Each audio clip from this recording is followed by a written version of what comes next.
Guten Abend, liebe Damen und Herren, willkommen zum 4. Teil unserer Spezialserie aus Singapur. Ich stehe jetzt am Ende der Orchard Road, der beliebten Einkaufsmeile von Singapur. Hier befindet sich das Regierungsviertel, Thema der heutigen Sendung. Singapur zwischen zwei Großmächten, China und USA, Singapurs Neutralität. Für Singapur gilt öffentliche Symbolpolitik meiden, keine lauten Verurteilungen, keine moralischen Eskalationen, stattdessen stille Diplomatie. In chinesischen Kommentaren heißt es oft, Neutralität ist dann glaubwürdig, wenn sie nicht öffentlich inszeniert wird. Die Neutralität Singapurs besteht darin, militärische Kooperationen mit den USA zu pflegen und wirtschaftliche Beziehungen zu China. Was denkt eigentlich China über Singapurs Neutralität und die Zusammenarbeit auch mit Amerika? Anders als erwartet bezeichnen chinesische Analysten Singapur als Meister der Balance. Sie gutieren diese Art von Haltung. Wir haben die singapurische Bevölkerung gefragt, China oder USA? China.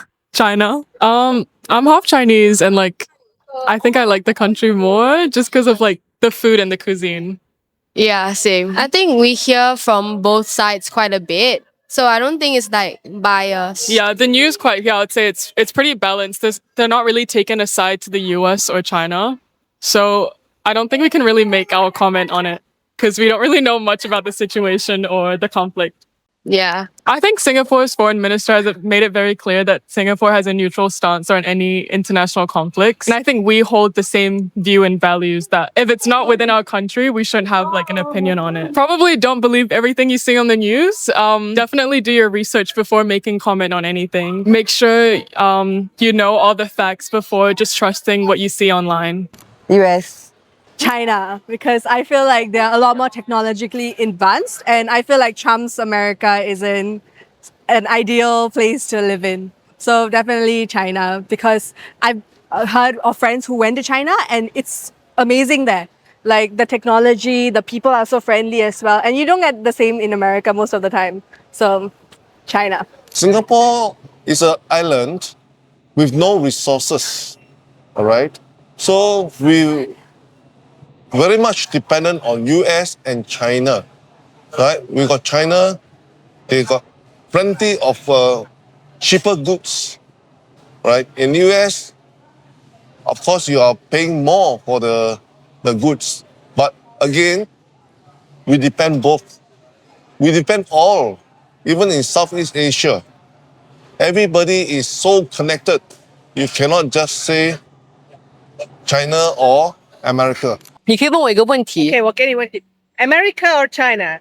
我觉得我们不要去做一个选择，美国或者是中国，因为我们是世界公民。然后我也建议新加坡的政府可以按照自己的发展去做一些适合新加坡独有的发展的道路，然后根据你们的需要，根据大家需要去做，even是美国，even是中国的融合性的发展的策略，而不是说我们只要选中国，我们只要选美国。我认为这都是非常单一和不是非常客观和狭隘的想法，应该包容更多。我们会觉得取长补短，中国说取长补短很重要。我们如果缺什么，我们就跟某个国家去合作。当我们缺的东西是别的国家有的，那我们就要去合作，这样才让我们新加坡更加进步，然后变得聪明，对不对？ America or China? America. Why? Well, I mean, we hear a lot about America. I think they're very open about what they do and what they don't. China is a little bit more private in what they reveal. And what is your position in Singapore? You're Singaporean, right? I'm a Singaporean. I run my own trading company. And do you have connections to China and America specifically? Yes, I do. In what sense? I do investments in both countries. So what are your achievements in both countries, and what are the pro and contras, China and America? Well, achievements, I would say, we have frankly been very lucky this year with investments in both the countries, America and China included. And sorry, the second part of the question was? Just pro and contras. Well, I mean, I prefer working with the American companies because they're more transparent. They do a lot of due diligence and reporting. China is a little bit more conservative. In what sense? They do not reveal everything. They do not review. Everything. Okay, and for Europe, what would you recommend, America or China? Well, I think Europe needs to have good relations with both the countries. And I think more so with China now than with America because of the Trump issue.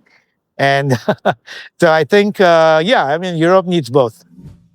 Ja, das war das Resultat unserer Umfrage. Also weder China noch USA. Neutralität in Zeiten der Globalisierung. 1965 hatte sich Lee Kuan Yew die Schweiz als Vorbild für ein neutrales Singapur genommen. Vielleicht müssten wir uns jetzt Singapur als Vorbild nehmen, was Neutralität im Jahr 2026 angeht. Was sind Ihre Meinungen dazu? Hinterlassen Sie gerne Ihre Kommentare. Mein Name ist Rael Sen. Abonnieren Sie gerne Focus China News Kompakt für das tägliche Update auf diesem Kanal von Montag bis Freitag um 18 Uhr.